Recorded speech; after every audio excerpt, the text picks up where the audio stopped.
खरं तर उखाणा असतो 2 ओळींचा फक्त. पण संधी चालून आली तर होईल म्हणते व्यक्त.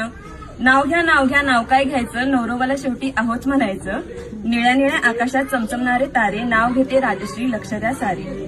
नाव घेते नाव राजश्री माझे नाव, मानगाव माझे गाव, लहानपणापासून ज्यांची लाभली साथ, अशा सोमानानी रुक्मिणीची मी नात. उंबराच्या झाडाखाली दत्ताची सावली, जानबा बेंके माझे वडील, रेखा माझी माऊली. माहेरला प्यारी होती मनी माऊ, नयन माझी वहिनी, अविनाश माझा बाहू. नाव घ्यायला सुरुवात करते गणपतीला स्मरून, आता माझ्या नवीन परिवाराची ओळख देते मी करून. ज्यांच्यामुळे सगळ्यांचे चेहरे असतात हसरे, स्वभावाला असे एक नंबर माझे सासरे. साध्या वरण भातावर साजूक तूप घालायचं, रुपाली पाटील यांना आता सासूबाई म्हणायचं. छोटी छोटी म्हणत घरभर फिरणारी सुकन्या आता नंदुबाईचा तोरा गाजवणार. पाटलांच्या परंपरा जपण्याचा मी संपूर्ण प्रयत्न करणार.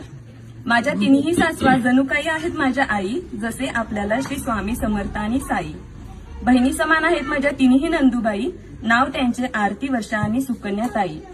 गावात होती नदी, नदीला होता तीर, दीपकदादांनी रोशनदादा माझे दीर. श्रेया साधू माझे लेख, त्यांना आवडतो खाऊ, संजीवनी आणि प्रियांका माझ्या मन मिळावू जाऊ. अशा माझ्या संसाराची गोष्ट मी देवाला सांगते आणि माझ्या संपूर्ण कुटुंबासाठी मी दीर्घायुष्य मागते. बेनकेंची लेख आता पाटलांची सून होणार, मी सगळ्यांचा मनापासून सांभाळ करणार, गुण्या गोविंदाने संसार करणार. लक्ष्मीच्या रूपाने माझ्या पायाचे ठसे उमटतील, माझी ओळख करून देते मी सौ राजश्री सूरज पाटील. जमले आहेत सारे पाटलांच्या